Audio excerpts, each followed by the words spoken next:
Does God say, I'll give you the law, and then after you act right, after you uphold the law, after you dot I's and cross T's, then you'll live a life that measures up to what I told you? No, the first thing God does is he sets them free.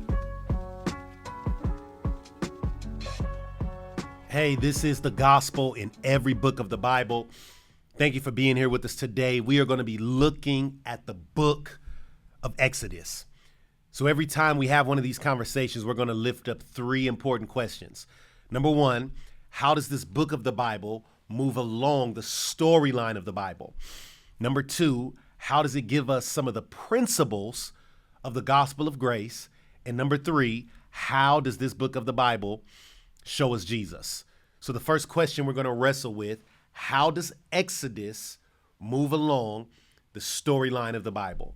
Well, we say that the storyline of the Bible is creation, fall, redemption, and restoration. And redemption is really one of the longest chapters of the storyline of the Bible. We first see redemption enter into the conversation when God calls Abraham and his family out. And as we enter into the book of Exodus, God turns Abraham's family into a nation. So the storyline of the Bible is moved along because we see a family becoming a nation state and a nation developing a culture and receiving their laws. It is also true that this is the first time that we get the tabernacle, the temple, and the sacrifices. So what we'll see God doing, he's given this family and he's turning them really into a nation and giving them laws, right? And then we see quickly that even those laws are not enough. So where does that take us? That takes us to the gospel principle. The principle of the gospel, listen to me please, is that we are saved by grace, but that grace always changes us.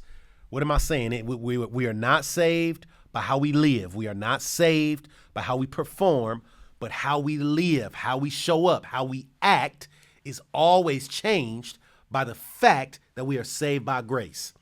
And one of the most obvious ways Exodus points this out is answered when we wrestle with this question: when did they get the law? Does God say, I'll give you the law, and then after you act right, after you uphold the law, after you dot I's and cross T's, then I'll set you free from your slavery. After you do all that I've asked you to do, then you'll live a life that measures up to what I told you. No, the first thing God does is he sets them free. The first thing that God does is he brings them out. The first thing he does is he saves them. And then he gives them the law. And after he sets them free, they're still ghetto. We see it quickly in Exodus. God, he saves you by grace, and then he says, let's work on you getting yourself together. He says, I'll save you, and then we'll work on cleaning you up. The second thing that we see in the book of Exodus, he brings Israel out, and then he gives them the law. But in Exodus 6, he says, I've given you the law so that you will be my people, and I will be your God. What the law is given to them for is to make them his people. Let me give it to you another way. I remember early in my wife and I's relationship, she would be with her friends. I would show up and she would point at me and she would say, that one is mine. And when she said that, what she was pointing out to the people in the room was the level of relationship that existed, the level of intimacy. When God says, I'm giving you the law so that you will be my people and I will be your God, he says, I'm giving you the law so that we can have relationship. I'm giving you the law, and as he's giving them the law, he is using intimacy language.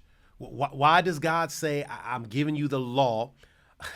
And it's really a means of intimacy because God is a God that doesn't kill, doesn't steal, doesn't commit adultery. And because God is a God of honesty, because God is a God of caring, he's a God of love, he's saying these are the morals, these are the laws that you need to uphold if you will be in relationship with me. So the first thing we see is grace and then obedience. The second thing we see is that the law came so that we could have relationship. And the last thing we see is something that brings us to Jesus, right? God doesn't just give them the law.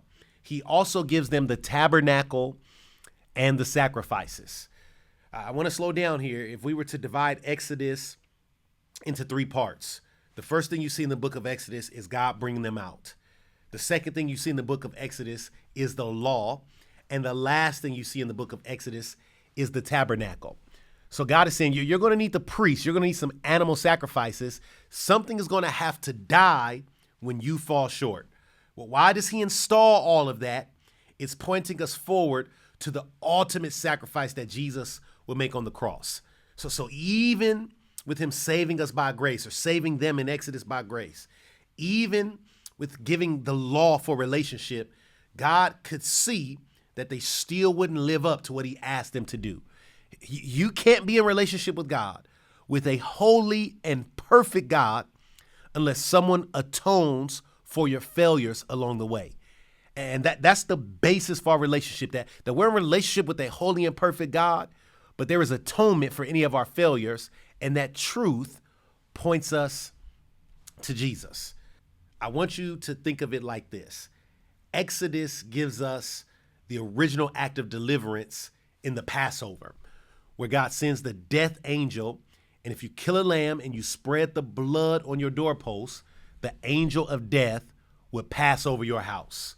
Jesus himself at the Last Supper, he says, I am the Passover sacrifice. While they're celebrating Passover, he literally says, I am the ultimate Passover sacrifice. The Apostle Paul, he calls Jesus the Passover sacrifice. So lamb after lamb is sacrifice, but they couldn't atone for all of our sins. Yet Jesus is the ultimate Passover lamb for the world. What does the book of Exodus give us? A family turning into a nation. Grace before obedience, and we get the foreshadowing of the ultimate Passover lamb when we fall short. And that is the gospel in the book of Exodus.